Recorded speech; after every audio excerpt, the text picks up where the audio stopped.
இப்போ பார்த்தீங்கன்னா நாங்கள் ஃபோக்கஸ் மெடிசன் கம்பெனியில் நாங்கள் ஒர்க் பண்ணிகிட்டு இருந்தோம். நாங்கள் ஒரு 2 இயர்ஸ்க்கு மேலே தான் ஒர்க் பண்ணிகிட்டு இருந்தோம்.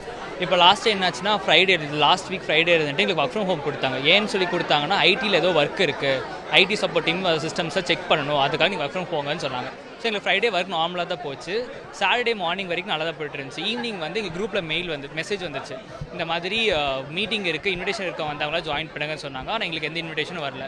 ஹையர் அஃபிஷியல் டிஎல்ஸு, டீம் மேனேஜர்ஸ், அதுக்கு மேலே இருக்க ஹையர் அஃபிஷியல்ஸ்க்கு மட்டும் மெயில் வந்துச்சு. அவங்களுக்குமே என்ன இருக்குன்னா ஜூம் கால் வச்சுருக்காங்க. சிஇஓ, சிஓஓ அவங்க 2 பேர் மட்டும் தான் பேசியிருக்காங்களாம்மா. பேசினதில் இவங்க எல்லாருமே மியூட் பண்ணியிருக்காங்க. 2 நிமிஷம் மட்டும் பேசிவிட்டு இந்த மாதிரி கம்பெனி ஷட் டவுன் பண்ண போகிறோம், நீங்கள் என்ன பண்ணுறதோ பண்ணிக்கோங்க, நீ 2 டேஸில் கொஞ்சம் மேனேஜ் பண்ணிக்கோங்க அப்படின்னு சொல்லிட்டு என் பண்ணிட்டாங்க காலை.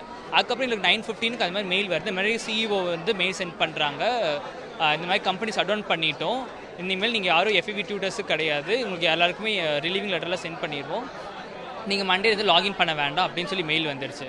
அதுக்கப்புறம் நாங்கள் என்ன பண்ணோம், எங்களுக்கு என்னென்னு பண்ணுறதுன்னு தெரியல. சண்டே இருந்துட்டு நாங்கள் என்ன பண்ண தெரியுமா, ஆஃபீஸ் போனோம். ஆஃபீஸில் இருந்துட்டு எதுவுமே சொல்லலை. ஸோ அதனால் நாங்கள் மண்டே இருந்துட்டு இங்கே 2 பிரான்ச்சஸ் இருக்குது, ஆர்எஸ்புரம்லேயும் இருக்குது, சுங்கம்லேயும் இருக்குது. சுங்கம் நாங்கள் போகலை, ஏன்னா ஆர்எஸ்புரமில் நிறைய பேர் வர சொன்னாங்கன்னு சொல்லி நாங்கள் ஆர்எஸ்புரம் போய் ரீச் ஆனோம். அங்கேருந்து மேனேஜர்ஸில் வந்திருந்தாங்க, ஒரு லெட்டர் லீவ் வாங்கினோம். அதுக்கப்புறம் நாங்கள் கலெக்டர் ஆஃபீஸ்க்கு வந்தோம். கலெக்டர் ஆஃபீஸ் வந்து கலெக்டரை பார்த்து அந்த பெட்டிஷன் ஃபைல் பண்ணிவிட்டோம். அப்புறம் எகெயின் கமிஷன் ஆஃபீஸ்க்கு வந்தோம். கமிஷன் ஆஃபீஸ்லேயும் பெட்டிஷன் ஃபைல் பண்ணியிருக்கோம்.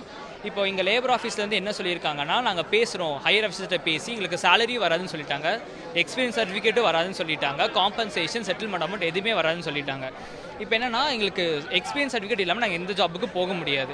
சேலரி கூட இல்லைன்னா நாங்கள் மேனேஜ் பண்ணிக்கலாம்னு சொல்லலாம். ஆனால் எக்ஸ்பீரியன்ஸ் சர்டிஃபிகேட் இல்லாமல் எங்களுக்கு ஃபியூச்சரே கிடையாது. ஸோ அதுக்காக இங்கே பேச வந்தோம். இப்போ பேசுனது என்ன சொல்லியிருக்காங்கன்னா, உங்களுக்கு செட்டில்மெண்ட் அமௌண்ட் வந்துடும், சேலரி அமௌண்ட் 2மே 31st அன்றைக்கி வந்துடும் சொல்லியிருக்காங்க. அட் சேம் டைம் எக்ஸ்பீரியன்ஸ் சர்டிஃபிகேட்டும் வந்துடும் சொல்லியிருக்காங்க. இப்போ 31st அன்றைக்கி எங்களுக்கு காம்பன்சேஷன் வேணும்னு சொல்லி கேட்டிருக்கோம். அது இப்போ தான் நாங்கள் சொன்னதுனால எங்களுக்கு 3 days டைம் கொடுங்க, நாங்கள் வந்து 31st அன்றைக்கி பேசி சொல்கிறோம் அப்படின்னு சொல்லியிருக்காங்க. இது இப்போதைக்கு நடந்திருக்கு. இப்போ எங்களுக்கு சேலரி வந்துடும், எக்ஸ்பீரியன்ஸ் சர்டிஃபிகேட் வந்துடும் சொல்லியிருக்காங்க. அதான் அது சொல்லியிருக்காங்க. ஏன்னா எனக்கு சேலரி வந்துடும். 31 January 2 o'clock வந்து எங்கள் அசம்பிள் ஆக சொல்லியிருக்காங்க.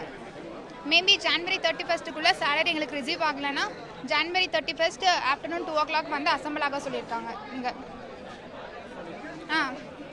இப்போ வந்து 31st வரைக்கும் வெயிட் பண்ணி பார்ப்போம். எல்லாத்துக்கும் ரிசீவ் ஆச்சுன்னா ஓகே, அப்படி ரிசீவ் ஆகலைன்னா இங்கே வரணும், வந்து அசம்பிள் ஆகணும். மேல்படி செய்யோ ஃபோக்கஸ் சிஸ்டமேட்டிக் செய்யோ அப்படின்னு தான் இங்கே வர வைக்கிற மாதிரி சொல்லியிருக்காங்க. இப்போ சேலரி வருதோ இல்லையோ, சேலரி வந்துடும் சொல்லிட்டாங்க. ஹையர் ஆஃபீஸர்ஸ்லாம் சொல்லிட்டாங்க, கண்டிப்பாக சேலரி வந்துடும் சொல்லிட்டாங்க. இப்போ சேலரி வருதோ இல்லையோ நாங்கள் 31st இங்கே அசம்பிள் ஆகும். எதுக்குன்னா காம்பன்சேஷன் நாங்கள் கேட்டிருக்கோம். ஸோ அதுக்காக நாங்கள் வந்து கேட்கறதுக்காக வந்திருக்கோம்.